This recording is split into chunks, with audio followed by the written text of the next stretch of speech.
Bienvenidos al repaso de la lección de la Escuela Sabática con la Voz de la Esperanza.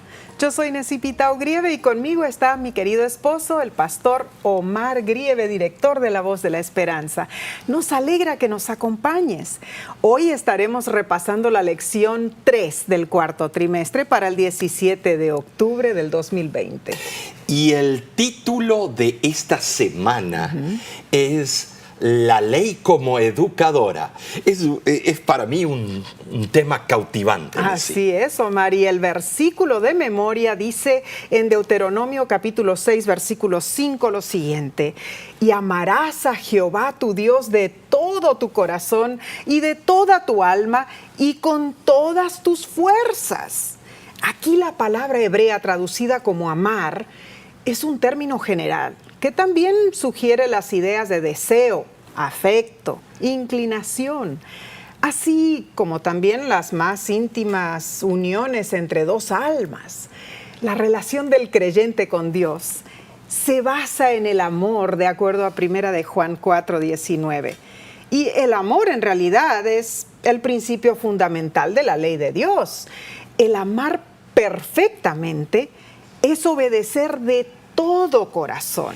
El ser un buen cristiano clama todo lo que el hombre es y tiene.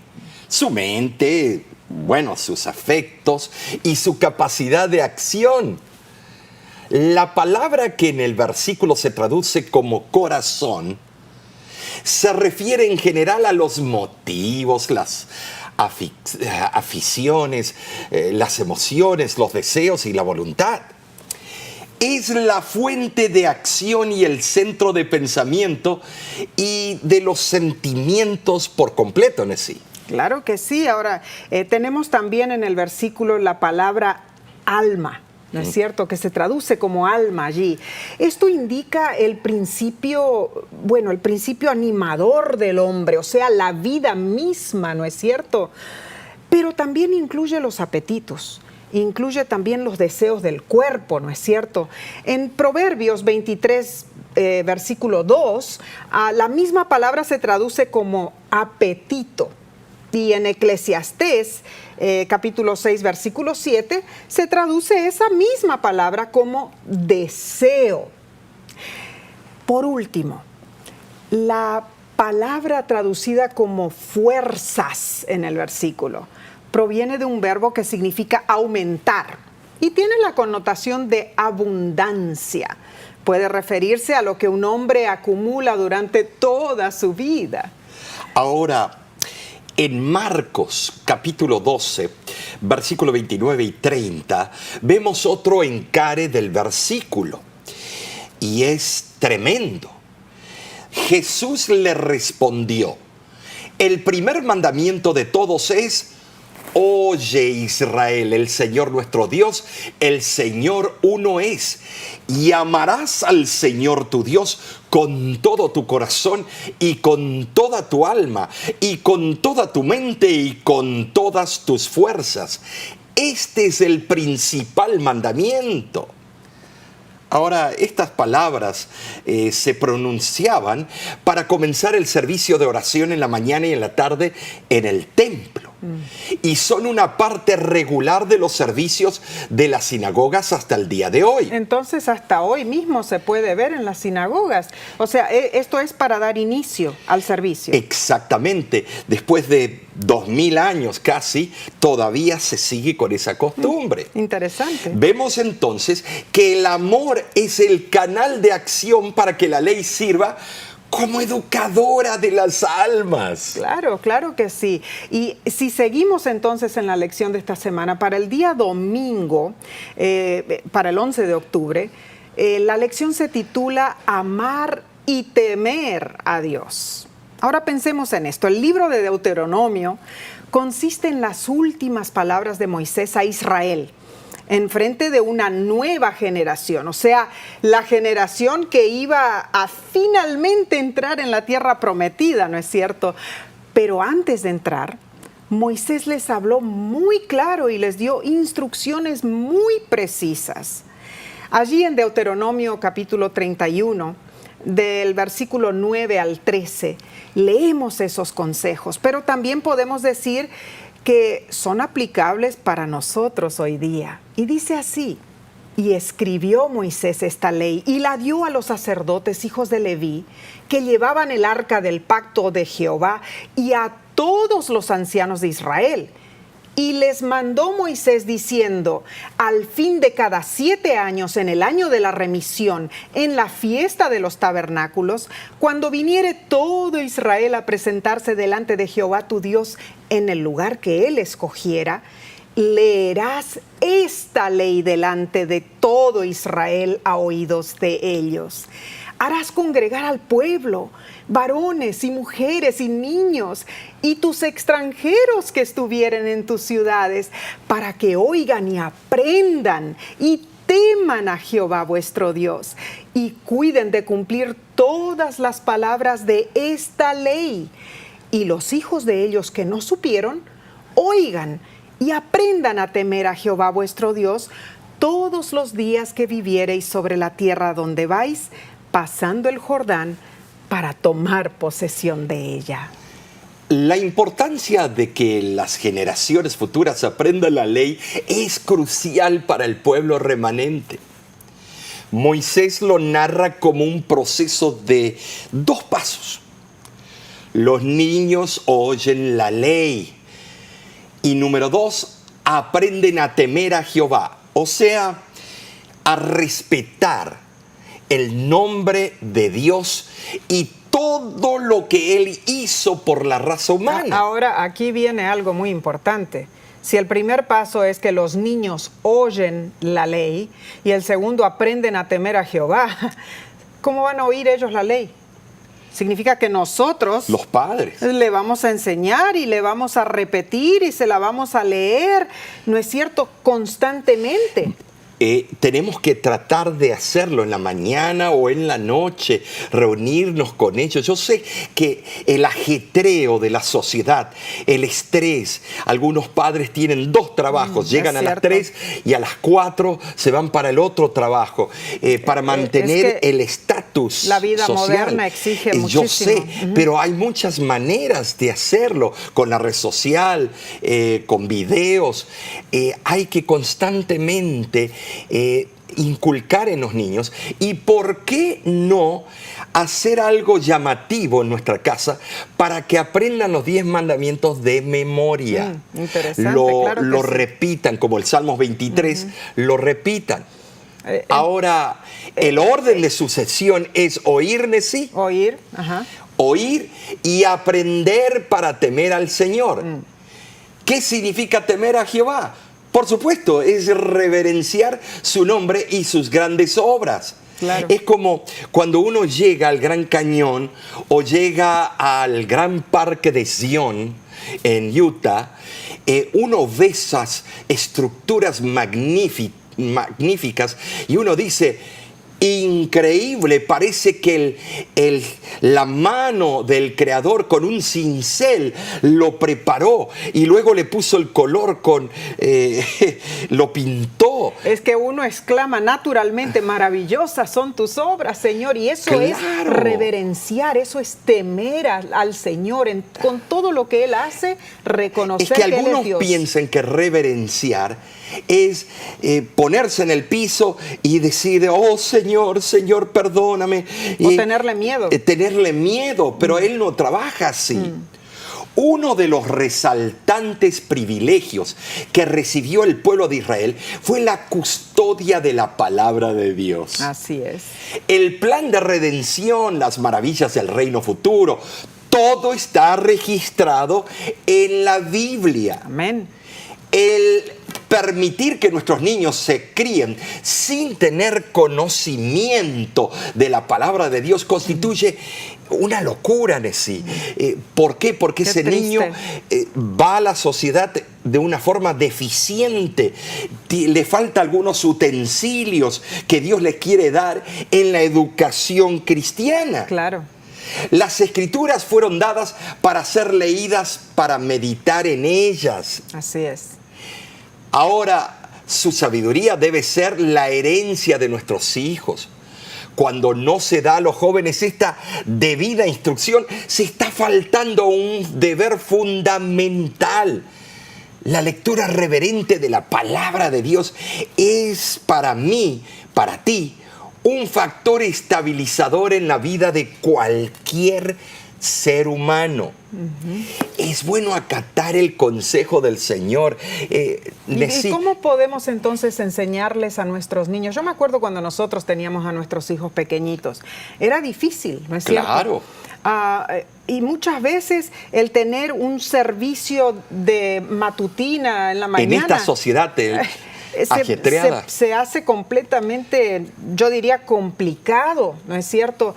Y es un esfuerzo de nosotros como padres poder juntar a la familia y por lo menos 2-3 minutos dedicarlos a nuestro Padre Celestial. Entonces, si no podemos dedicarle a los hijos el tiempo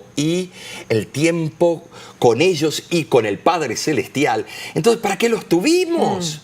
¿Para qué? Para abandonarlos a la deriva de la sabiduría del mundo. Eso trae después sentimientos de culpabilidad, ¿no es cierto? No hicimos lo suficiente. ¿Qué pasó con nuestros hijos?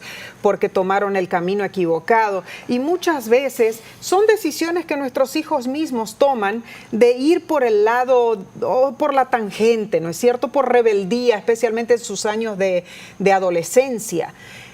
Pero el hecho de que nosotros le ponemos la base de cuando son niños, esa semillita queda allí, ¿no es cierto? Y la palabra de Dios dice que el jovencito no se le olvidará eso. Claro, tendrá sus caídas porque van a venir las presiones de grupo, lo que se dice en inglés peer pressure.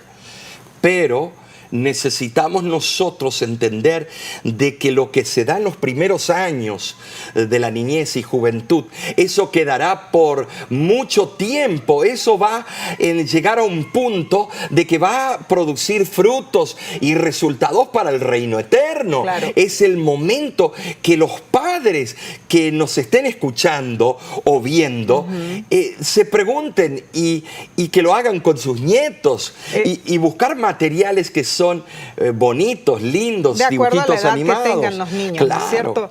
Es importantísimo entonces inculcarnos a nosotros mismos como padres la importancia de enseñar a nuestros hijos lo que es la ley de Dios y cómo temer y amar a Dios. Temer y amar a Dios.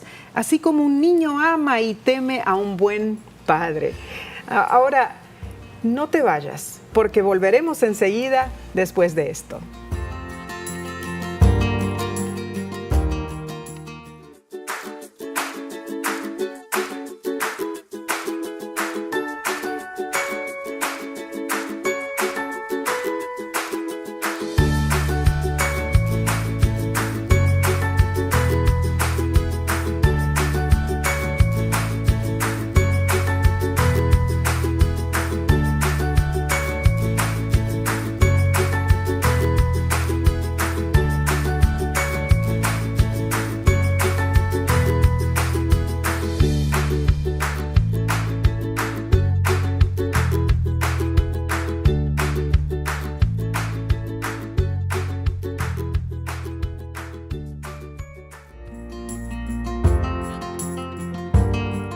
Gracias por acompañarnos.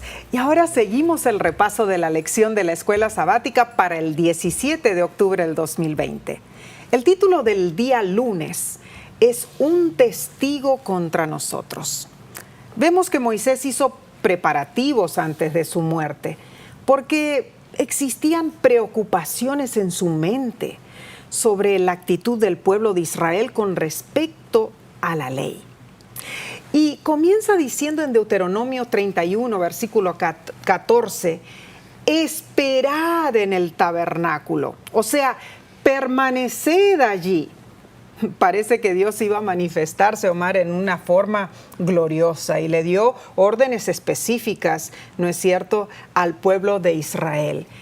Es que en ciertas ocasiones especiales, la columna de nube que descansaba sobre el tabernáculo en el desierto se trasladaba hasta la puerta del tabernáculo y allí traslucía la gloria de Jehová. Lo que habrá sido eso, Omar. Pero Para esos días Tremendo, tremendo. ya se manifestaban ciertas tendencias que indicaban sí, bueno, cuál sería la futura conducta de la nación. Tristemente, así era. Un triste cuadro para el pueblo de Dios. Así es.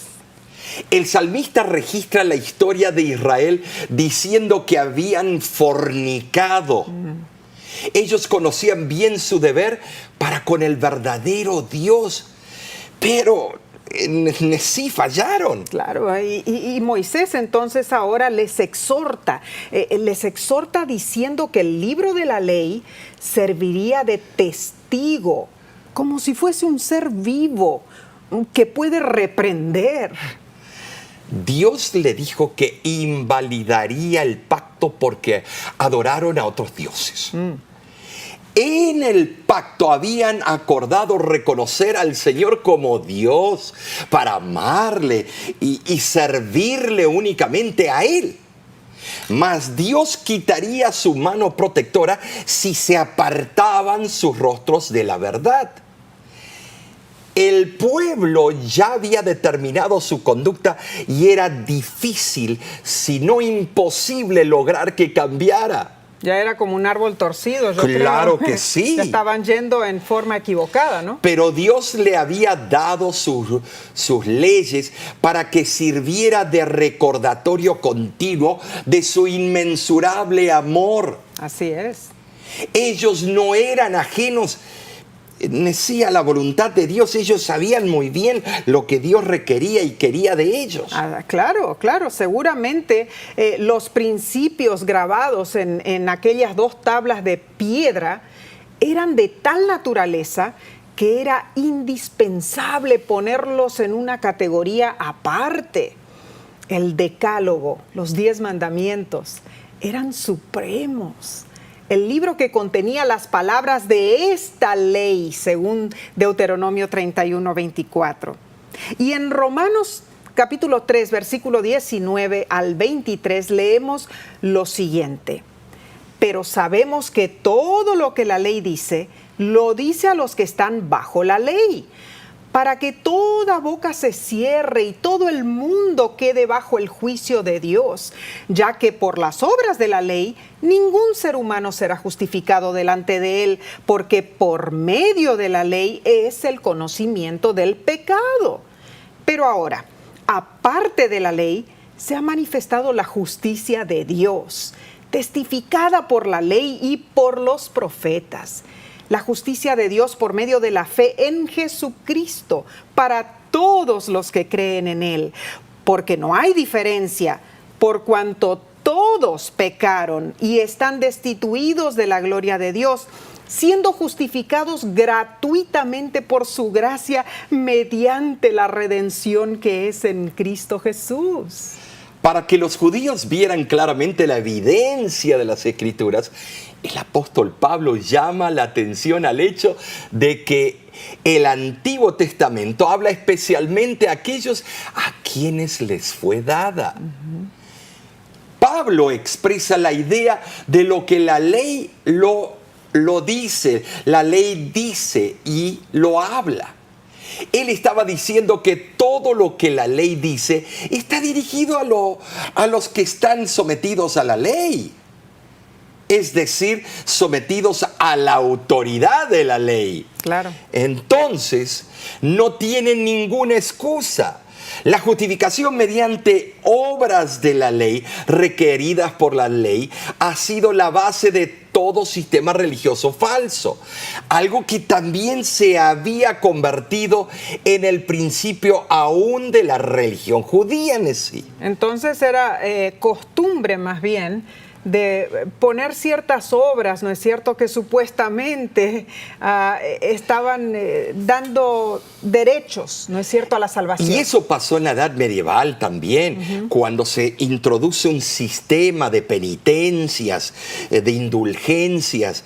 Empezaron a poner camas de clavo para sentir los dolores y sangrar como Claro. Cristo sangró. Se pegaban sus espaldas. Se pegaban latigazos en las espaldas. Era era un sistema de sacrificios por obras y así se transformó el cristianismo algo adulterado. Pero Cristo les decía que no, claro, que somos salvos por las obras de Cristo, su sangre vicaria. Somos justificados si depositamos nuestra fe en Él. Interesante, pero las obras que se hagan para obedecer cualquier ley, ya sea que ésta se conozca por la razón, la conciencia o la revelación, no pueden justificar al pecador delante de Dios, de ninguna manera. El apóstol Pablo demostró que los gentiles habían violentado la ley que les fue revelada en la naturaleza y en la conciencia, como lo explica Romanos capítulo 1. Pero también comprueba que los judíos habían violado la ley revelada a ellos desde el Antiguo Testamento, o sea, la ley, los 10 mandamientos. Es muy interesante en sí.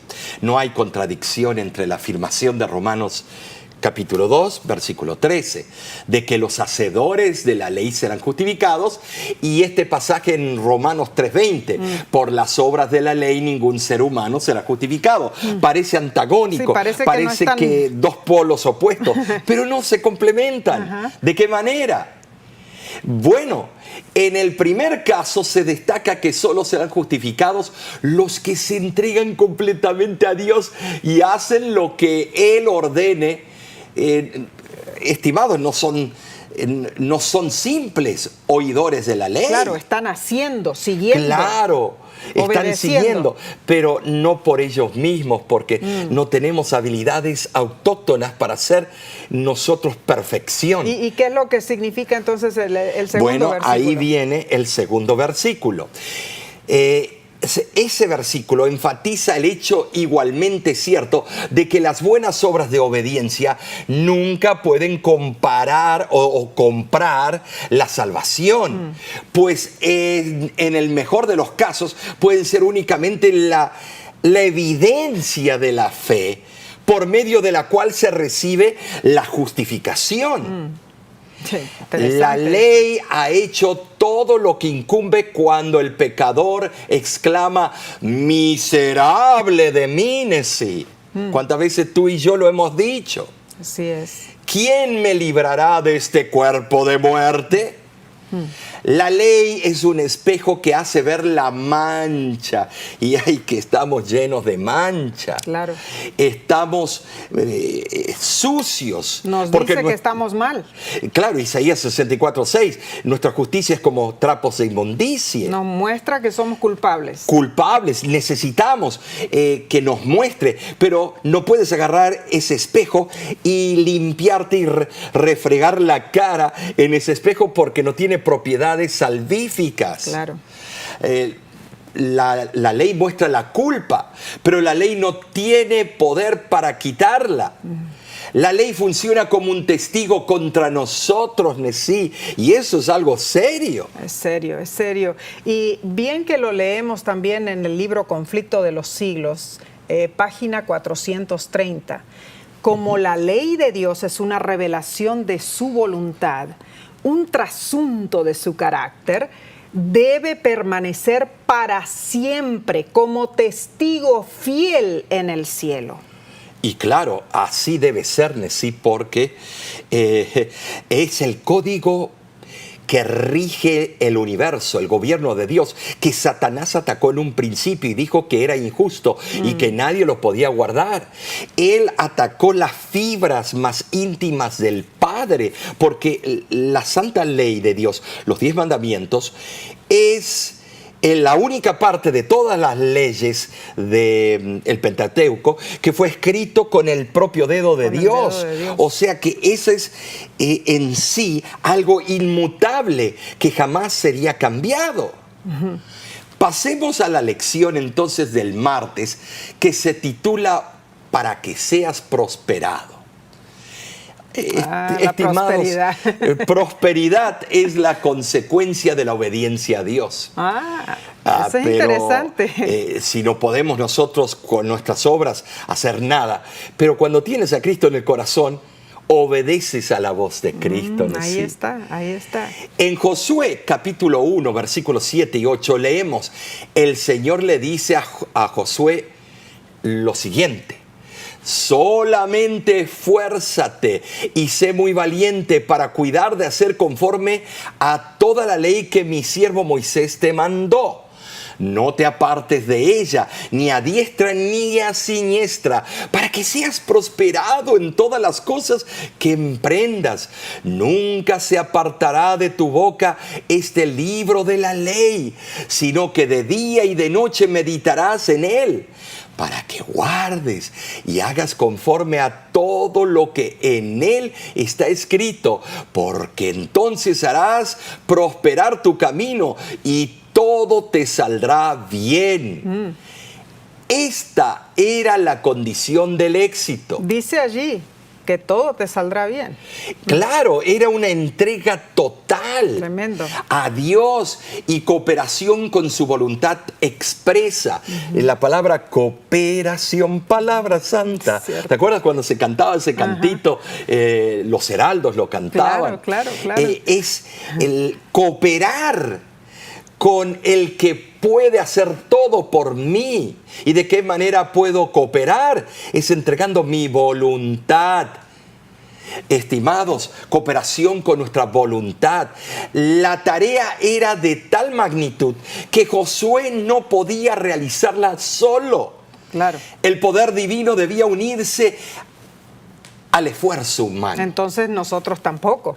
Nosotros no podemos hacer esta obra solos. Parece una paradoja esto que estamos diciendo, pero no. El plan de Dios garantizaba el éxito, pero Josué no podía seguir sus propios planes y esperar que Dios le concediera su favor, Nesí. Y entonces así ocurre también con nuestra salvación, con Exactamente. nuestra victoria sobre el Así pecado. Es que hemos de ser fuertes y valientes al seguir las instrucciones del Señor. Es posible que creamos estar de acuerdo con el principio general de la ley, pero quizá no nos demos cuenta de la importancia de ciertos detallitos. Y al hacer esto, no estamos obedeciendo a Dios completamente, sino complaciéndonos a nosotros mismos. Ay, Omar, las aparentes minucias, lo pequeñito, ¿no es cierto?, se transforman en la verdadera prueba de nuestra fidelidad a Dios. Es interesante porque claramente se habló de las pequeñas zorras. Son esas pequeñeces que van acumulándose y se va formando una bola de nieve, primero chica, y después va formándose, si tú tiras una bola de nieve desde una montaña hacia el cada vez más grande. Valle, se hace más grande y los efectos más fuertes. Ese es el problema, la problemática. De los pequeños detalles. Los pequeños detalles. Claro. Siempre hay un sendero a la derecha y otro a la izquierda. Ay, eso sí que es difícil. ¿Y cuál es el correcto? Indudablemente ambos están equivocados, Nesí. Claro. Si me voy para la derecha o para la izquierda. Una persona puede ir al extremo en cualquier lado de la senda del deber. Así es. El maligno se complace tanto en que el cristiano tome el sendero de la derecha hacia el fanatismo, como que entre por el sendero de la izquierda, que lleva al liberalismo. Ambos conducen a la destrucción. La prosperidad es resultado de un acto.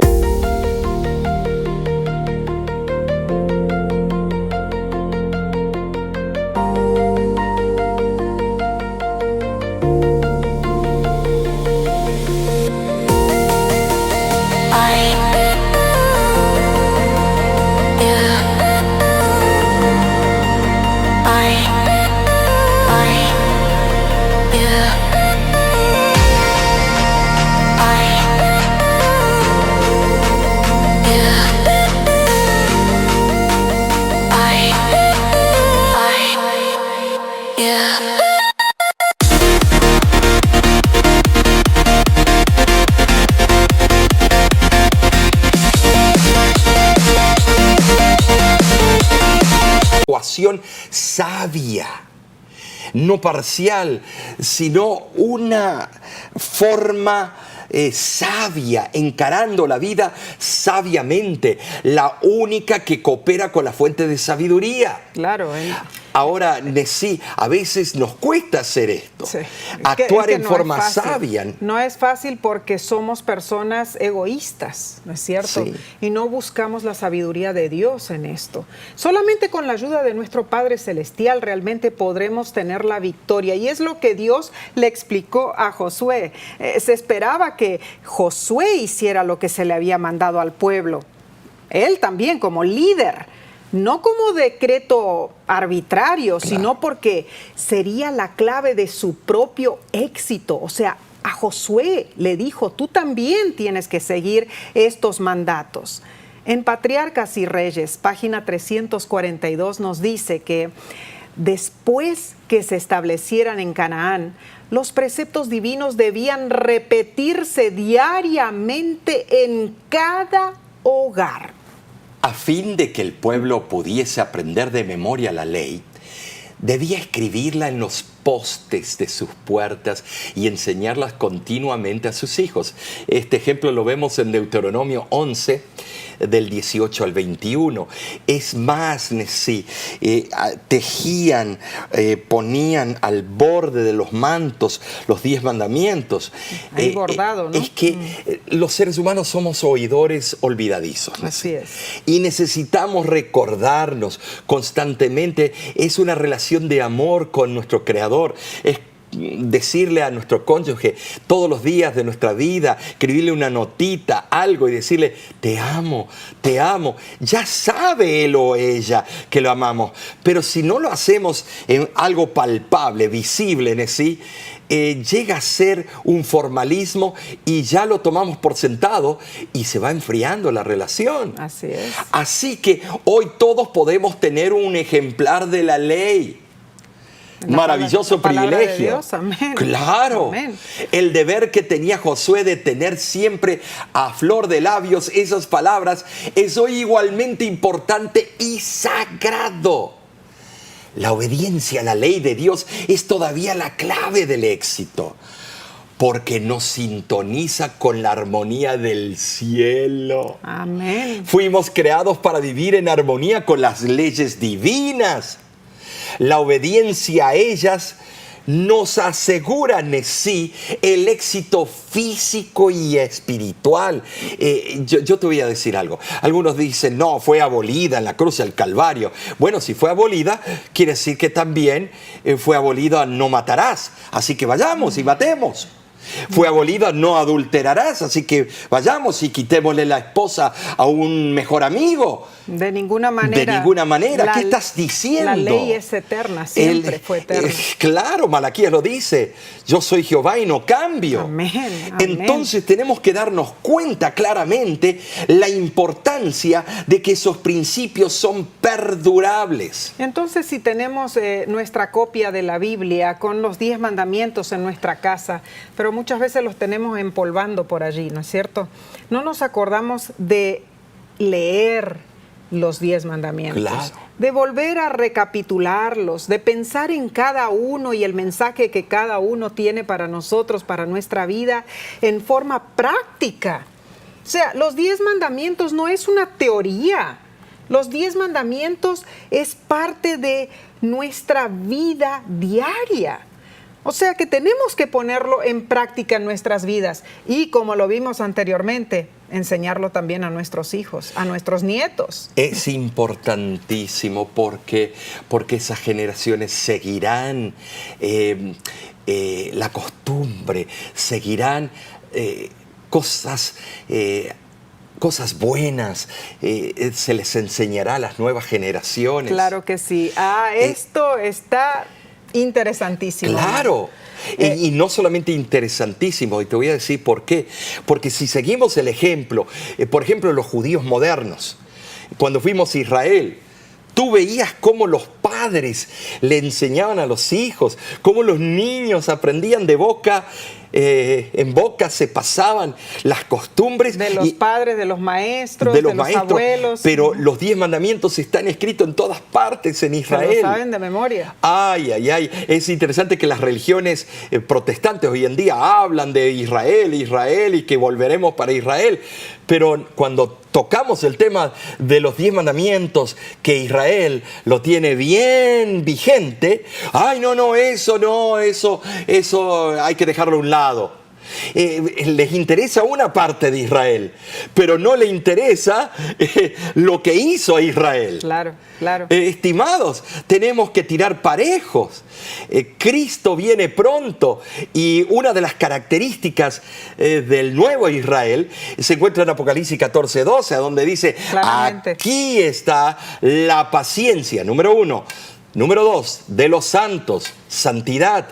No santulones, no perfección, sino santos militantes mientras Cristo viene. ¿Y qué hacen esos santos? Y dice, y que guardan los mandamientos de Dios, no de los judíos. Porque muchos pensaban, los judíos, somos nosotros los dueños de los 10 mandamientos. No, claro que no, siempre fue del Padre, siempre será. Así es. Entonces, que guardan los mandamientos de Dios, no de los judíos, de Dios, preposición de pertenencia, y que tienen la fe de Jesús. La palabra original en el griego, fe, es pistis, o sea, la doctrina de Jesús.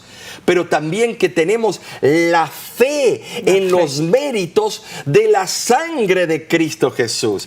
Tremendo, tremenda verdad esta. Y en este momento no te vayas, porque volveremos después de esta corta pausa.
Muchísimas gracias por acompañarnos en este estudio de la lección de la Escuela Sabática con la Voz de la Esperanza.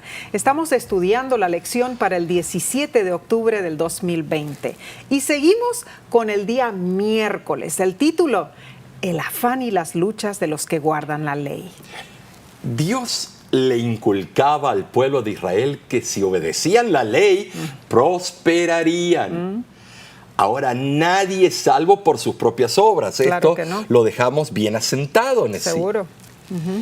Pero, si tenemos a Cristo en nuestro corazón y lo aceptamos como nuestro Salvador personal, nos van a hacer lo que Dios nos pide. Claro. Pero en todo el proceso es Cristo quien lo hace todo. Amén. Amén. Si tenemos a Cristo en nuestro corazón, es interesante, no robaremos, no vamos a adulterar, no vamos a matar ni codiciar, etc. Todo esto ocurre porque Cristo lo ha cumplido por nosotros y lo cumple en nosotros. Sí, esto es algo precioso. ¿Por qué? Porque Cristo es el que obedeció hasta su muerte. Claro. Y Él es el que obedece por nosotros, nos capacita. Cuando tenemos una relación íntima con Él y lo contemplamos diariamente, ya no nos nace. Él nos da las herramientas. Claro, ya no nos nace mentirle. Claro. No nos nace la violencia doméstica. Ya no nos nace estar frecuentando lugares pornográficos. No. ¿Por qué? Porque la ayuda idónea, mi cónyuge, es lo máximo. Es algo hermoso. Entonces los que seguimos a Dios, clamamos a Dios, hacemos su voluntad, lo hacemos con la ayuda de Cristo Jesús, pero tenemos que estar en comunión con Él. Así y tenemos un ejemplo en la Biblia, en realidad, que nos habla sobre la obediencia y se encuentra en Segunda de Crónicas, capítulo 32, del 20 al 21, y dice así: Mas el rey Ezequías y el profeta Isaías, hijo de Amós, oraron por esto y clamaron al cielo. Y Jehová envió un ángel, el cual destruyó a todo valiente y esforzado y a los jefes y capitanes en el campamento del rey de Asiria. Este se volvió, por tanto, avergonzado a su tierra y entrando en el templo de su Dios, allí lo mataron a espada sus propios hijos. Después de la primera tentativa de los enviados asirios para desanimar a los habitantes de Jerusalén, el rey Ezequías había mandado un mensaje al profeta Isaías para instarlo a que orara a Dios. Y había recibido la respuesta del profeta de que el Señor enviaría un súbito terror sobre Sennacherib. Mas los enviados de Sennacherib efectuaron una segunda visita con nuevos mensajes insultantes. Así que Ezequías llevó la carta al templo y buscó fervorosamente otra vez la ayuda del Señor. Y el profeta Isaías le dijo que Dios había oído su oración y que defendería la ciudad de Jerusalén. Sennacherib fue muerto por sus dos hijos, Omar. Sus dos hijos, Adramelech y Sarecer. Y la muerte de Sennacherib ocurrió en el año 681 a.C., de acuerdo a la cronología de los registros asirios. Ahora, esta historia comprueba la importancia de la obediencia a Dios. Es cierto. Siempre debemos predicar y enseñar esto. Sin embargo, hay quienes son fieles, amantes y obedientes, y aún así también les ocurren desastres. Es cierto eso. Ahora, Nessie, esto me lleva a mí al caso que ocurriera ahora hace unos meses con nuestra tía, mi tía Lili. Una mujer de Dios, una mujer devota, una mujer que ayudaba con la colegiatura de tantos jovencitos para que llegasen a ser pastores, maestros. Recuerdo eso. Ella daba sus fondos para alimentar a los pobres en la ciudad donde ella vivía. Tremendo. Y, estimados, nunca hubiera pensado de que una mujer tan buena, tan llena de amor, una mujer que servía y ayudaba a todo el necesitado, reconocida, cuando se hablaba de su nombre, no interesaba de qué parte fuesen las personas, aunque no fuesen de la misma iglesia, decían: oh, esa mujer es una santa, que esa mujer que está ayudando a tantas personas. Resulta que iba con el carro, el auto, y estaba lloviendo, y dos jóvenes que no estaban mirando muy bien. Venían en una camioneta. Venían en una camioneta a alta velocidad, y como los caminos son de mano va, mano viene. La chocaron de frente. Chocaron de frente porque patinaron en un charco de agua, no pudieron dominar el vehículo y la chocaron de frente, y Lili murió a cabo de días, murió. Por ese tal vez acto negligente. Entonces los fieles hijos de Dios también sufren. Claro, claro. Y tenemos nosotros también a Job.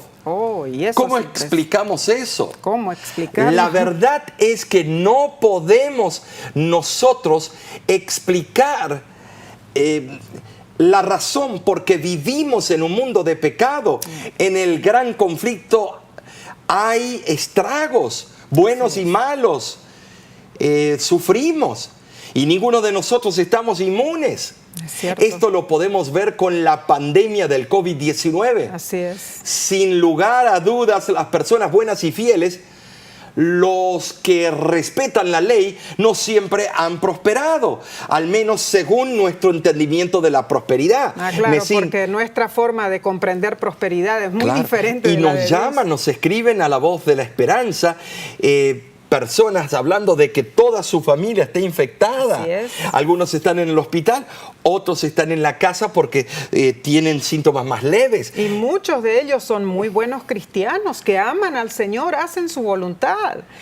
Ahora, tenemos otro ejemplo, una historia impactante en realidad. Claro. En el libro de Marcos, el capítulo 6, versículos del 25 al 27, leemos: Entonces ella, o sea, Salomé, la hija de Herodías, entró prontamente al rey y pidió diciendo: quiero que ahora mismo me des en un plato la cabeza de Juan el Bautista. Y el rey se entristeció mucho, pero a causa del juramento y de los que estaban con él a la mesa, no quiso desecharla. Y enseguida el rey, enviando a uno de la guardia, mandó que fuese traída la cabeza de Juan. Y esto es impresionante, lo que habrá sido eso. Vemos, según lo que nos cuenta el historiador Josefo, ¿no es cierto?, que en realidad Juan había estado encarcelado en la fortaleza de Macaeros.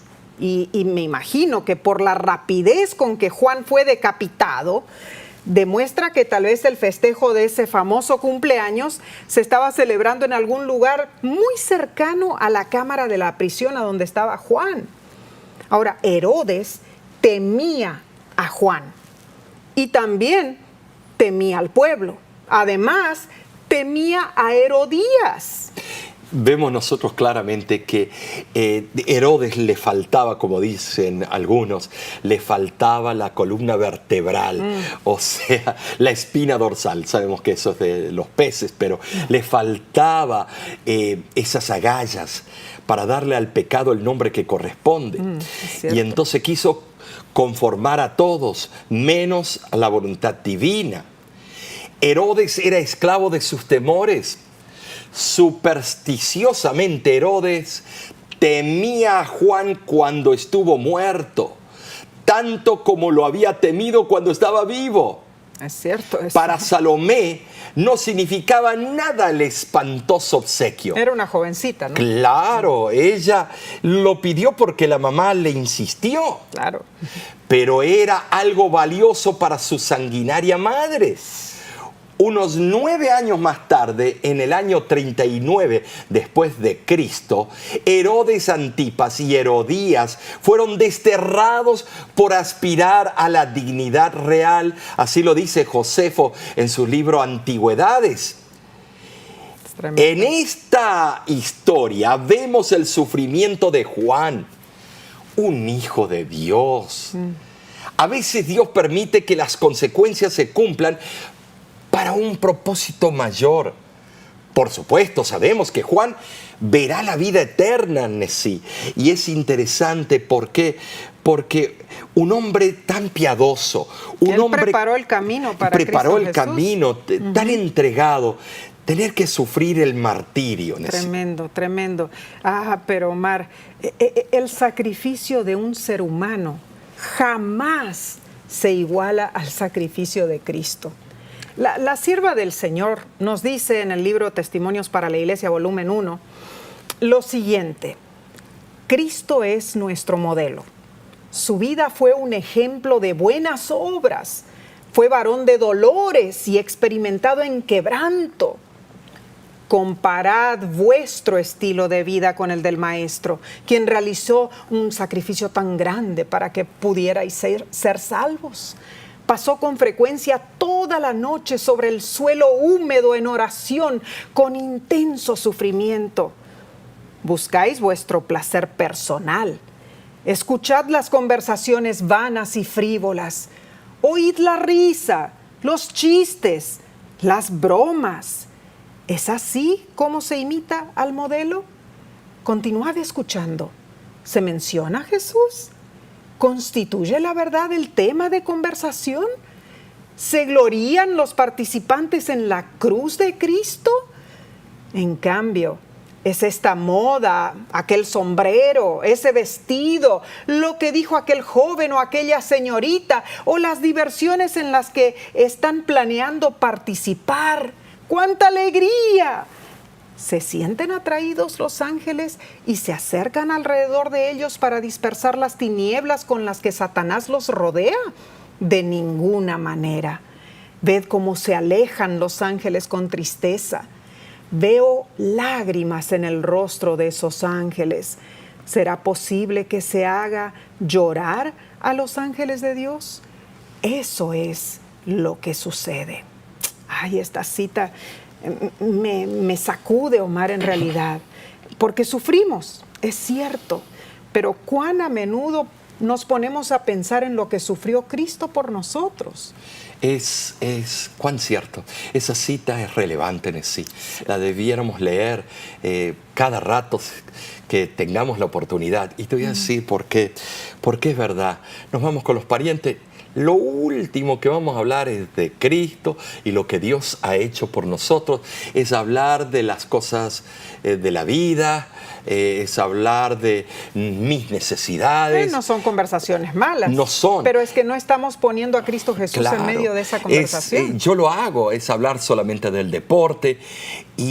¿Y dónde está Cristo en nuestra conversación? Tremendo, tremendo. En el capítulo de la fe, me refiero a Hebreos capítulo 11, versículo del 13 al 16, vemos ejemplos de santos líderes que sufrieron por la causa del Señor.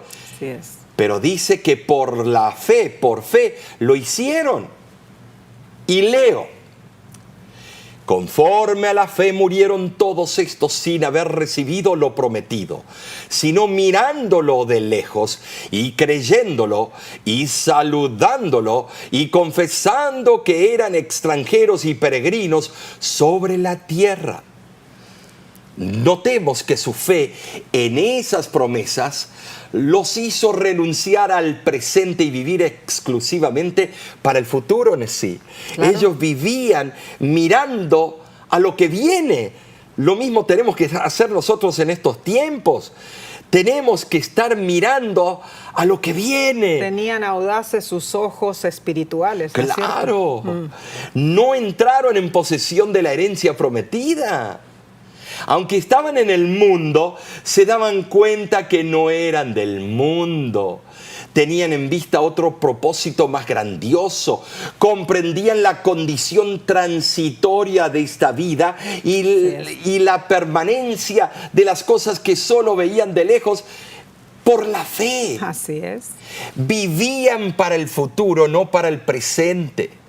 Dios es reconocido como Dios de ellos porque reflejan su carácter. Cristo advirtió que en el gran día final Él se avergonzará de todo aquel que haya intentado salvar su vida para ganar lo que el mundo ofrece. ¿Quién está dispuesto a perder su vida? Renunciando a ella por Cristo, en realidad la estará salvando. Sí, yo veo los que murieron bajo las inquisiciones de la Iglesia Apostólica Romana.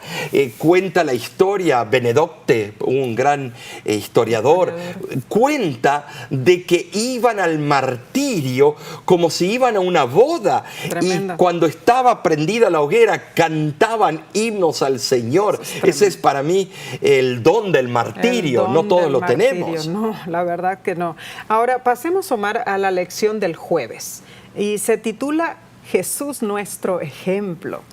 Jesús es el único que vivió en perfecta obediencia al Padre, en perfecta obediencia a la ley de Dios. Uno de los versículos que más me ayuda a mí a entender por qué Jesús es nuestro ejemplo se encuentra en Primera de Juan, capítulo 2, versículo 6. Y dice: el que dice que permanece en Él debe andar como Él anduvo. Cuando ponemos nuestros ojos en Cristo y nos enamoramos de Él, nos nace hacer su voluntad. El autor de la lección, Omar, del día jueves, añade que así como Dios dijo a Moisés que escribiera su ley para que fuera un testimonio para Israel, Cristo fue la encarnación viva del testimonio para sus apóstoles, sus discípulos, los Amén. Pecadores y los santos. Es increíble. Filipenses capítulo 2, versículo 8 añade en sí: y estando en la condición de hombre se humilló a sí mismo, haciéndose obediente hasta la muerte y muerte de cruz. Su apariencia exterior lo denotaba, hermanos. Jesús era un ser humano, pero al mismo tiempo era algo más. Era Dios tanto como hombre, misteriosa combinación de las dos naturalezas, la humana y la divina. Así es. Hecha posible por el misterio de la encarnación. Tremendo. En el comentario bíblico adventista, página 162, nos dice esto que es algo maravilloso, hablando la parte de los evangelios, el comentario bíblico donde se trata Mateo, Lucas, Marcos y Juan. Dice que la obediencia de Jesús lo llevó a entregar su vida. Fue sin duda alguna humillación el hecho de que Dios se hiciera hombre y que después, siendo hombre, muriera una muerte oprobiosa en la cruz. Así como Isaac se había sometido voluntariamente a su padre cuando se le dijo que él era la víctima que sería colocada sobre el altar. Así también Cristo, quien podría haber rehuido la cruz, se sometió voluntariamente a morir por los seres humanos pecadores. La obediencia nuestra debe ser de la misma naturaleza como fue la obediencia de Jesús. Es que obedecer significa seguir el ejemplo de Jesús. Todo lo que Él hizo, ¿no es cierto?, nos dejó a nosotros como pauta para que siguiéramos su ejemplo. No es fácil muchas veces, Omar. No es, pero con la contemplación diaria, mirando a Cristo todos los días de nuestra vida, vamos nosotros a enamorarnos del Maestro y las características de su carácter van a ir entrando en nuestra mente y vamos a llegar un día a ser compatibles con el carácter de Cristo. Entonces es un esfuerzo mutuo, es un esfuerzo con la ayuda de Dios, con la ayuda de Cristo Jesús en mi corazón. Y es un esfuerzo diario. No podemos descuidarnos ni un solo día. La contemplación tiene que ser diaria. Tenemos que estar en contacto con Él constantemente. Es por eso. Espero que el estudio de esta semana te haya ayudado a entrar en comunicación con Cristo. En esta educación continua que tenemos, que el amor de Cristo, que el Espíritu Santo nos eduque en esta escuela de aprendizaje espiritual. Que podamos nosotros decir juntamente con el resto de los cristianos: ese es nuestro Dios, le hemos esperado y Él nos salvará.